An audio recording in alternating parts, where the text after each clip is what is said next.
Hello, everyone. This is Jonathan Little, and I'm here today with the 78th episode of Weekly Poker Hand. And I'm excited to announce my next free webinar in the Excelling at No Limit Hold'em webinar series. This one's going to be by Jared Tendler, and he's going to be discussing a proven strategy for eliminating tilt. I'm incredibly excited about this webinar because virtually all poker players deal with tilt in one form or another, and if you learn from Jared, you will find that you will be able to eliminate your tilt much more often and perhaps entirely. This free webinar is going to be on February 8th at 8 p.m. Eastern Time, and you can sign up at holdembook.com/live. That is LIVE, all lowercase. Today, we have a pretty fun hand from a European Poker Tour main event I recently played. Here we have Pocket Queens on the button. Pretty strong hand. Folds around to a creative regular. This is a guy who likes to think he is clever, likes to think he's outplaying his opponents. You'll find that there are a few regulars who just really enjoy trying to make themselves feel smart. And against these players, you want to do everything you can to not let them make the, quote-unquote clever play. So with Pocket Queens here, my opponent makes it 2.5 big blinds. We're playing 600, 1200. And I think re-raising is certainly fine, and I would be very happy getting it all in. I do think we were not necessarily near the money or anything. We started with 80,000 here, and I know in EPT events you start with a 30,000 chip stack.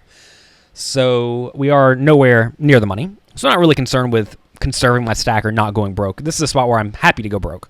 However, I've been pretty tight, and I think that if I re-raise, this guy's going to fold a huge amount of the time. Either that, or he's going to get tricky and like min 4-bet and then fold if I go all in. So I don't really think re-raising is going to lead to too many great spots. I think a much better play is to call, and I think that's going to make my opponent think my range is a lot of marginal hands, which is exactly what I want whenever I have a premium hand. So I do call. Definitely a call that most people do not make. They think you just simply must re-raise your premium hands, and I think that's an error. Calling is certainly an option. The flop comes Jack of Hearts, 9 of Hearts, 4 of Clubs. So my opponent checks, which is not really what I want to see. I assume he's checking to give up most of the time. But I go ahead and bet 4,500. There is a reasonable chance he has a marginal showdown value hand, like pocket 8s, or maybe pocket 10s, or maybe 9-8, or maybe even a hand like Ace King that he decides to check call one time. So I think I do need to bet.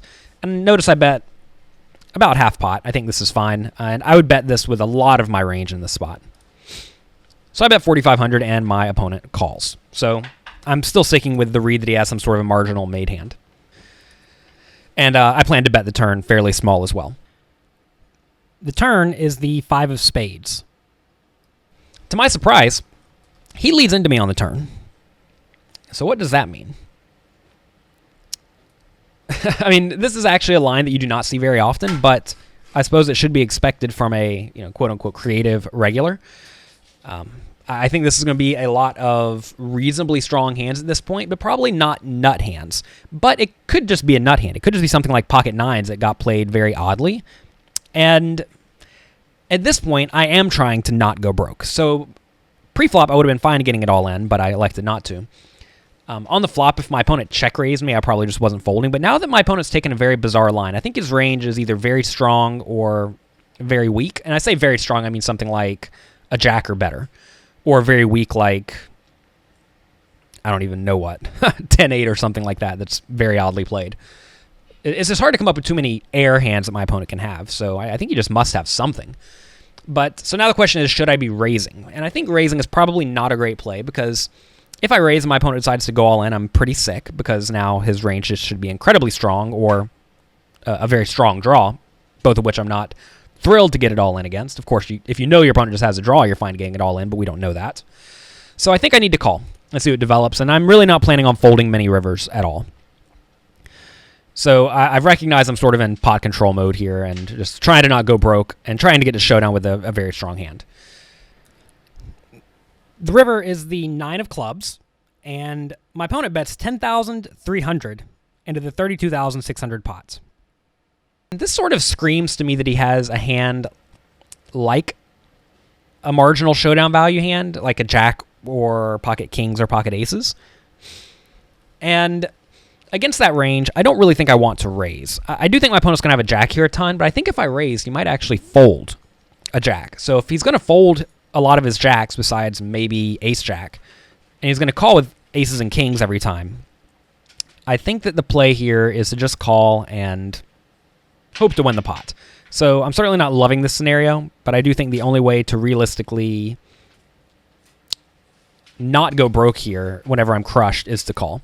You'll find that by the time you get to the turn in the river, a lot of the time overpairs are not hands you're just trying to blast a lot of chips in with.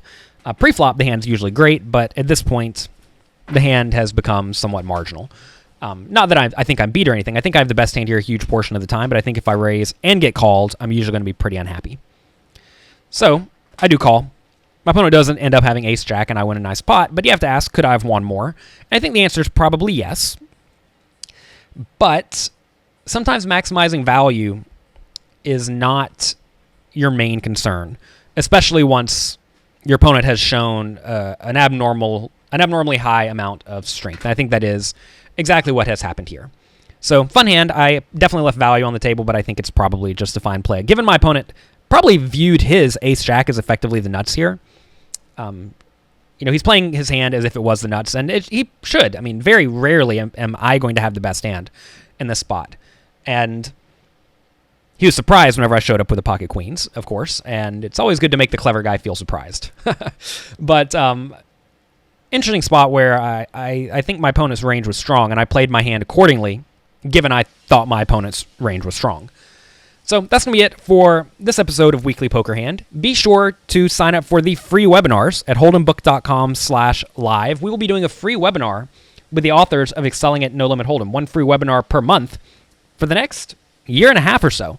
We've already done 2. My first webinar was discussing value betting, and then we did a webinar with Ed Miller just a few days ago on how to get the most information out of your opponents and maximize and capitalize on that information.